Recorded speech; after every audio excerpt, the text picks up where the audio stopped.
ETF index mutual funds నేర్చుకుని stock మార్కెట్లో రాణించాలనుకుంటున్నారా? వెంటనే ఈ నెంబర్కి కాల్ చేయండి.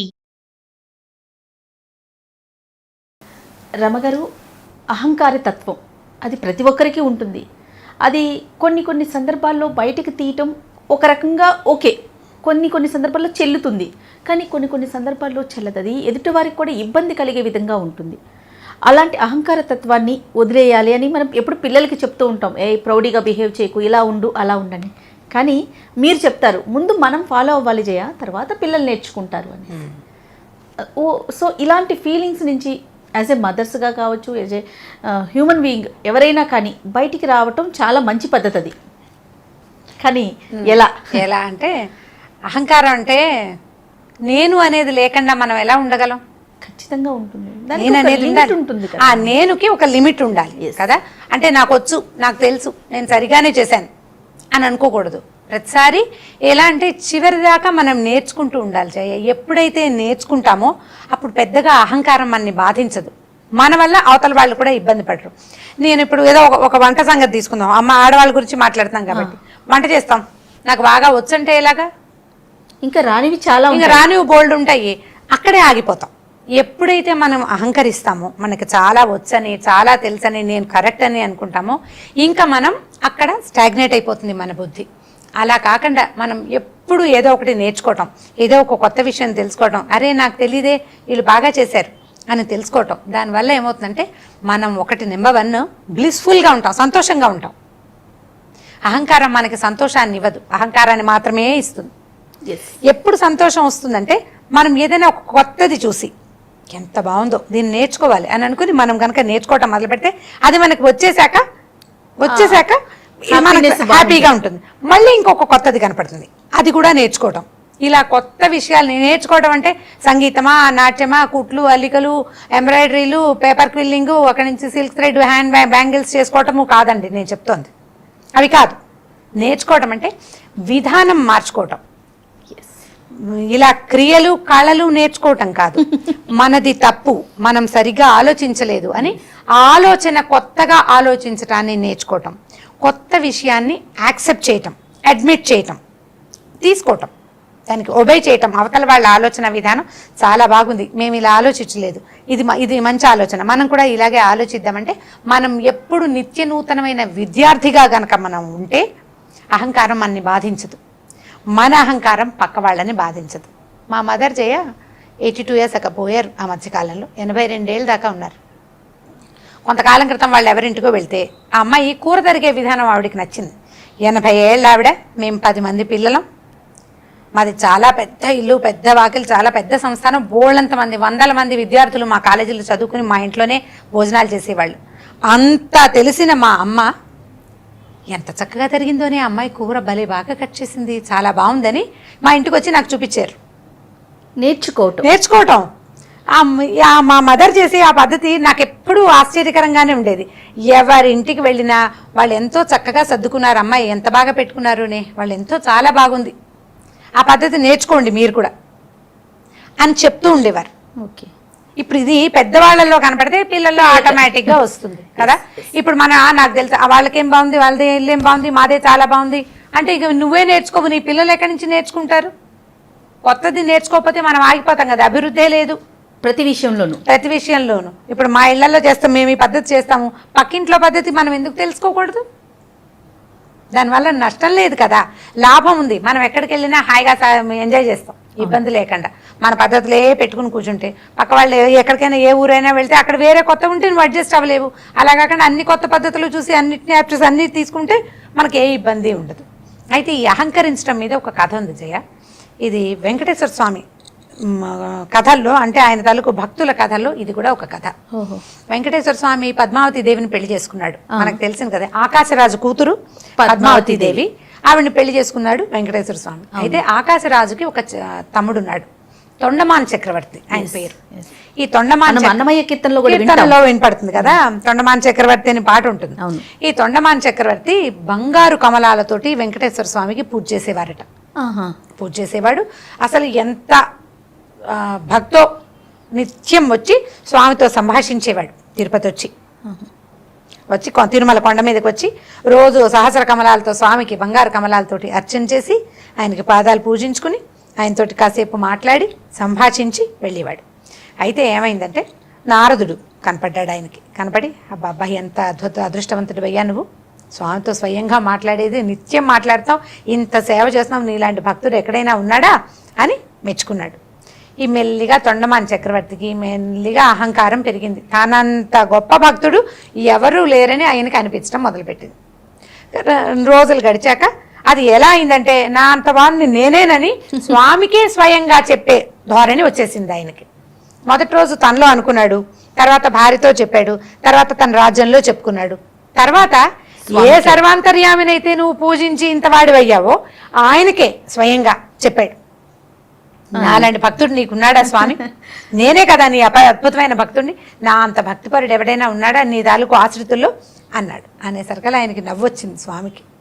సర్వాంతర్యామి కదా ప్రభువు. ఆయన ఏమన్నాడంటే అవునయ్యా అని చెప్పాడు. అయితే మరునాడు ఈయన సహస్ర కమలాలతో అర్చన చేశాడు. ఆ రోజు పూజ చేశాడు. మర్నాడు ఆ పువ్వులు తీసి కొత్త పువ్వులు పెట్టబోయాడు పాదాల దగ్గర. పెట్టబోతే అక్కడ మట్టితో చేసినటువంటి తులసి దళాలు స్వామి పాదాల దగ్గర కనపడ్డాయి. మట్టితో తులసి దళం షేపులో మట్టితోటి ఈ కుండలు చేసే మట్టితోటి కనపడ్డాయి. తులసి దళాలు కూడా మామూలు దళాలనే వాటికి కూడా మట్టి అంటుకున్నది.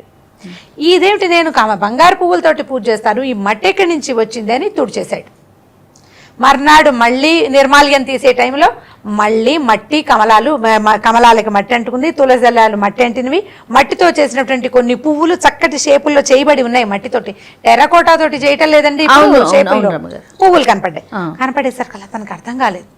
అయ్యా, నేను ఇంత అపరిమితమైన భక్తి ప్రపత్తులతోటి నీ మీద బంగార పువ్వులతోటి పూజ చేస్తుంటే ఈ మట్టి పువ్వులు ఎక్కడి నుంచి వచ్చినాయి స్వామి అని అడిగాడు. ఇదేమిటయ్యా అని అడిగాడు.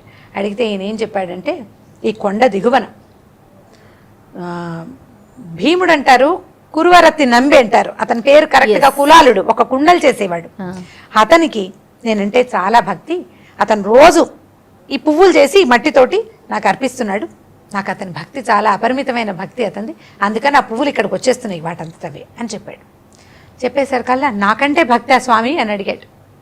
అప్పుడు ఈయన ఏమన్నాడంటే, విష్ణుమూర్తి వెంకటేశ్వర స్వామి ఏం చెప్పారంటే, అతను తాగుతూ తింటూ పడుకుంటూ అంతా స్వామి కరుణేనని తెలుసుకుంటాడు అంటాడు. మొత్తం నేనేనని చెప్తున్నాడు. నేను అన్నవాడు అక్కడ లేడు, స్వామే ఉన్నాడు.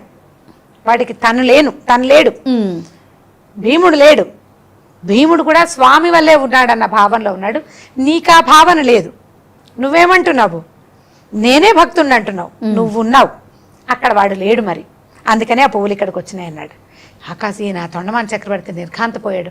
బంగారు ప్రాకారాలతో గుడి కట్టించాను, ఈయనకి బంగారు కమలాలతో పూజ చేస్తున్నాను, ఇంత పూజని కూడా తోసిరాజని మట్టి కమలాలని తెచ్చుకున్నాడంటే వాడు ఎంత గొప్పవాడో కదా, స్వామికి ఇంత నచ్చింది వాడిది అని చెప్పి ఆ కొండ దిగి తొండమాన్ చక్రవర్తి ఆ మట్టి కుండలు చేసేవాడి ఇంటికి వెళ్ళాడు. అక్కడ ఏమీ లేదు, చిన్న పూరి గుడిసె. అతను భార్య సంతానం, మామూలు. వాడి దగ్గర డబ్బు లేదు, ఆస్తి లేదు, ఏమీ లేదు. కుండలు చేస్తాడు. కుండలు అమ్మితే ఏమొస్తుంది? ఆ వచ్చిన కాస్త దాంతో ఇవాళ ఇదే భగవత్ ప్రసాదంగా భావించి తింటున్నారు, ఉంటున్నారు. నిత్యము ఈ పనే చేస్తాడు. తను చేసే చెక్క పనులు ఏవో చేసేద్దాం, ఒక చిన్న చెక్కతోటి ఒక వెంకటేశ్వర స్వామి మూర్తిని చేసి ఒక చోట పెట్టుకున్నాడు. ఆ మూర్తి దగ్గర పెడతాడు ఈ పువ్వులు. ఆ పువ్వులే స్వామి దగ్గర ఈ బంగారు పాదాల దగ్గర వచ్చి వాళ్తున్నాయి అన్నమాట. ఆ పువ్వులు అతని భక్తి వల్ల, అతనికి ఉన్నటువంటి స్వామితో మమేకమైన భావనతోటి, అహంకారం లేకపోవటం వల్ల, నేను అనేవాడిని ఇక్కడ ఉన్నానంటే అది నీ వల్లే, నువ్వే ఇక్కడ ఉన్నావు, నేను లేను అని అనుకోవటం వల్ల. అప్పుడు ఈయన అక్కడికి వెళ్ళాడు కదా తొండమాన్ చక్రవర్తి, అడిగాడు, అయ్యా ఏమిటయ్యా నీ భక్తి రహస్యం అంటే, నా భక్తికి ఏముంది రహస్యం? తొండమాన్ చక్రవర్తి అంతటి వాడి నువ్వు రావటం రేపొచ్చుకొచ్చావయ్యా మా ఇంటికి? ఏమీ లేదు, భగవంతుడే ఉన్నాడు, అంతకంటే ఏమీ లేదు, నాకు అంతకంటే ఏమీ తెలియదు అన్నాడు. తెలియదు అనేసరికల్లా ఈ రాజు పాదాలు పట్టుకున్నాడు. అయ్యా నా పాదాలు పట్టుకోవద్దు, ఒట్టిగా ఏదో కుండలు చేసుకునేవాడిని అని చెప్పేసరికల్లా ఆ తొండమాన్ చక్రవర్తి ఏం చేశాడంటే, నువ్వు మామూలు వాడివి కాదు, నీ భక్తి ఎలాంటిదంటే నువ్వు ఇక్కడ చేసిన పువ్వులు అక్కడికి చేరుతున్నాయి నాయన అని చెప్పేసరికి అప్పుడు వెంటనే విష్ణుమూర్తి ఈయన లక్ష్మీదేవితో సహా పద్మావతి సమేతుడైన వెంకటేశ్వర స్వామి అక్కడ ప్రత్యక్షమైపోయాడట, వచ్చేసాడు.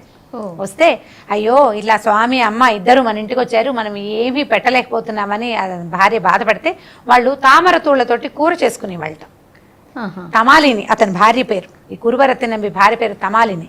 ఆ నువ్వు ఏం వండావో ఆ పాత్రలో ఉన్న పదార్థాన్ని నాకు పెట్టమన్నట్టు వెంకటేశ్వర స్వామి పెట్టమంటే తామర తూళ్లతోటి. ఇప్పుడు మనం ఈ హిందీ వాళ్ళు హెచ్చుగా చేసుకుంటారు, మన వైపు కనపడదు ఆ కూర, మరి ఎవరైనా ఆ వైపు చిత్తూరు వాళ్ళు తింటారేమో తెలీదు. అయితే ఈయన ఏమన్నాడు వెంకటేశ్వర స్వామి, తమాలిని నువ్వు ఏం వండావో అదే నాకు వడ్డించు అని చెప్తే ఆవిడ తామర తూళ్ల కూరని ఒక పళ్ళెంలో వేసి అన్నం పెట్టి స్వామికి అమ్మవారికి ఇద్దరికి తినడానికి ఇచ్చిందట. ఈ మట్టివాడి కుమ్మరి పని చేసేవాడి ఇంట్లో వెంకటేశ్వరుడు పద్మావతి దేవి ఇద్దరు ఆ తామరతూళ్ల కూరని తిని తర్వాత వాళ్ళిద్దరికీ మోక్షం ప్రసాదించి తిరుమలకి వెళ్ళిపోయారు.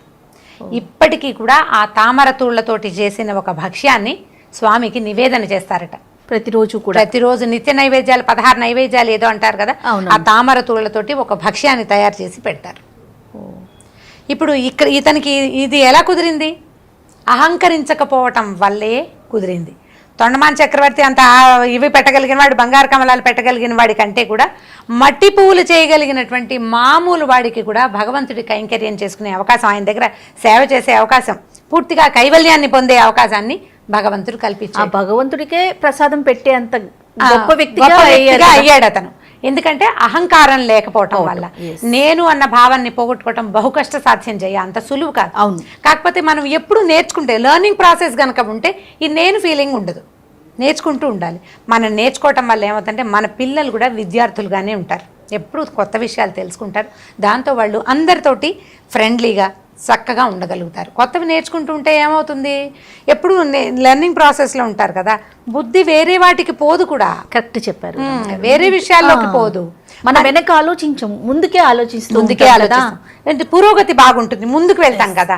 ఈ ముందుకు వెళ్ళాలి అంటే ఎప్పుడు నేర్చుకుంటూ ఉండాలి. దానివల్లే నిత్య విద్యార్థిత్వం వల్లే మనకి ఈగోయిస్టిక్ ఫీలింగ్స్ తక్కువ అయిపోతాయి, తగ్గుతాయి.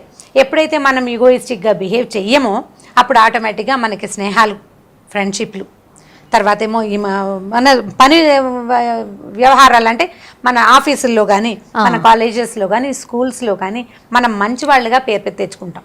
దీనివల్ల ఏంటంటే మనకు వచ్చే నష్టం ఏం లేదు, లాభమే ఉంటుంది కదా.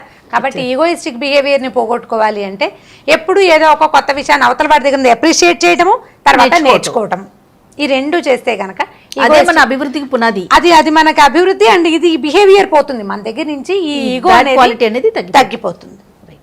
సూపర్ రామ్ గారు, థ్యాంక్ యూ సో మచ్ అండి. Thank you.